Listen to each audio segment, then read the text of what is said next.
আমার নবী যেদিন এই দেশ থেকে বিদায় হয়ে যাবে, আমার আল্লাহ জিবরাইলকে দিয়ে প্রস্তাব পাঠিয়েছিলেন, ও জিবরাইল, আমার বন্ধুর কানে খবর দাও, আমার বন্ধু এই দেশের মাটিতে থাকতে পারবে না, আমার বন্ধু এই রক্ত মাখা জমিনের মধ্যে রাখবো না, আমার বন্ধুর দেহ আমার আরশের ডাইন পাশে দাফন করব।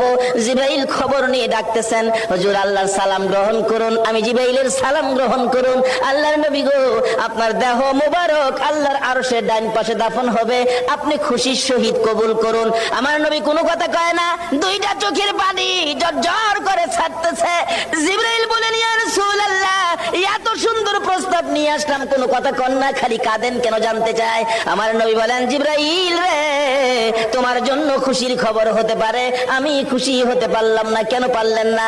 রে জিবরাইল, আমার দাফন আল্লাহর আরশের ডান পাশে হবে, আমি জানতে চাই আমার গুনাহগার উম্মতের দাফন কই হবে রে? জিবরাইল বলেন, আপনার উম্মতের দাফন এই জমিনের মধ্যে হবে। আমার নবীর কান্না আরো বেড়ে গেছে। জিবরাইল, না না, সইতে পারি না, আমি আর সে থাকবো আর আমার উম্মতেরা এই জমিনে থাকবে। আমার মন মানে না, প্রস্তাব আমি রাখবো না। আমার পক্ষ থেকে একটা প্রস্তাব আমার প্রভুর দরবারে তুলে ধরো। জিবরাইল রে, আমার গুনাহগার এতিম উম্মতেরা যেই জমিনে থাকবে, আমি নবী আর সে যাব না রে, আমি আমার গুনাহগার উম্মতের পাশে সেই জমিনের মধ্যে শুয়ে থাকবো।